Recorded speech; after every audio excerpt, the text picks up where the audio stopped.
വൃശ്ചികം രാശിയിൽ ഉൾപ്പെട്ടു വരുന്ന വിശാഖം, അനിഴം, തൃക്കേട്ട ഈ നക്ഷത്രക്കാർക്ക് നിങ്ങൾ പ്രതീക്ഷിക്കുന്നതിനേക്കാൾ വളരെ നേരത്തെ നിങ്ങളുടെ സ്വപ്നങ്ങൾ യാഥാർത്ഥ്യമാക്കുവാൻ വേണ്ടി നിങ്ങൾ ഒരുപാട് കഠിനാധ്വാനം ചെയ്യുകയും എന്നാൽ അതിലൂടെ നിങ്ങൾക്ക് മാനസികപരമായി സന്തോഷങ്ങൾ ഉണ്ടാകുകയും ചെയ്യുന്ന ഒരു വാരം തന്നെയായിരിക്കും.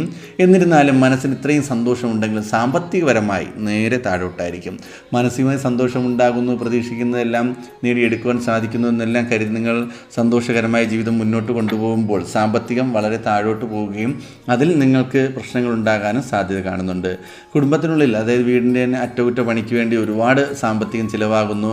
കൂടാതെ എന്ത് കാര്യത്തിനുണ്ടെങ്കിലും തടസ്സങ്ങൾ നിങ്ങളുടെ പിന്നാലെ തന്നെ ഉണ്ട്. ഈ തടസ്സങ്ങളെല്ലാം മാറുന്നതിന് വേണ്ടി നിങ്ങൾ ഈ ഒരു വാരത്തിൽ മുരുകസ്വാമിയെ പ്രാർത്ഥിക്കുന്നത് വളരെ നല്ലതായിരിക്കും. മുരുകസ്വാമിയെ പ്രാർത്ഥിക്കുക, ഭഗവാന്റെ അമ്പലത്തിൽ പോവുക, ദർശനം നടത്തുക, ഭഗവാന് വഴിപാട് നടത്തുക, അഭിഷേകങ്ങൾ നടത്തുക. മുരുകൻ